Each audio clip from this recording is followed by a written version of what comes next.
మాజీ సీఎం జగన్కు మరో షాక్ తగిలింది. వైసీపీలో నేతల రాజీనామాల పర్వానికి ఫుల్ స్టాప్ పడలేదు. తాజాగా మరో కీలక నేత వైసీపీని వీడేందుకు సిద్ధమయ్యారు. వైసీపీకి మాజీ మంత్రి అవంతి శ్రీనివాస్ రాజీనామా చేస్తున్నట్లు ప్రకటించారు.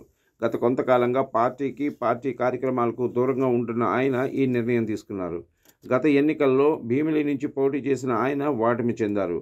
ఓడిపోయిన నాటి నుంచి అటు అధిష్టానానికి అలాగే తన క్యాడర్కు దూరంగా ఉంటూ వస్తున్నారు అవంతి శ్రీనివాస్. అయితే రాజీనామా అనంతరం ఆయన ఏ పార్టీలో చేరతారనే చర్చ రాష్ట్ర రాజకీయాల్లో జోరందుకుంది. వైసీపీకి రాజీనామా చేసే అంశంతో పాటు పలు కీలక విషయాలను చెప్పేందుకు ఈ రోజు ఆయన ప్రెస్ మీట్ పెట్టనున్నట్లు ఆయన కార్యాలయం నుంచి ప్రకటన వెలువడింది. ప్రెస్ మీట్లో ఆయన ఏం చెప్తారో వేచి చూడాలి. మరోవైపు ఆయన టీడీపీలో చేరతారనే చర్చ కూడా జరుగుతోంది. ఇప్పటికే ఆయన టీడీపీలోని ముఖ్య నేతలతో మంతనాలు జరిపినట్లు సమాచారం. అవంతి శ్రీనివాస్ రాజకీయ జీవితం 2009లో ప్రజారాజ్యం పార్టీతో ప్రారంభమైంది. చిరంజీవి ఆయనకు భీమిలి ఎమ్మెల్యే టికెట్ ఇచ్చారు.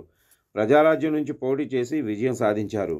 ఆ తర్వాత చిరంజీవి ప్రజారాజ్యం పార్టీని కాంగ్రెస్లో విలీనం చేశారు. కాగా 2014 వరకు అవంతి శ్రీనివాస్ కాంగ్రెస్లో కొనసాగారు. రాష్ట్ర విభజన తర్వాత టీడీపీలో చేరారు. 2014లో టీడీపీ అభ్యర్థిగా అనకాపల్లి నుంచి ఎంపీగా పోటీ చేసి విజయం సాధించారు. 2019లో వైసీపీలో చేరారు. భీమిలి నుంచి పోటీ చేసి టీడీపీ అభ్యర్థి సబ్బం హరిపై విజయం సాధించారు. ఆ తర్వాత జగన్ క్యాబినెట్లో 2.5 ఏళ్లు మంత్రిగా పనిచేశారు. 2024 ఎన్నికల్లో భీమిలి నుంచి పోటీ చేసి ఓటమి చెందారు. మళ్ళీ ఇప్పుడు పార్టీ మారే ఆలోచనలో ఉన్నారు అవంతి శ్రీనివాస్.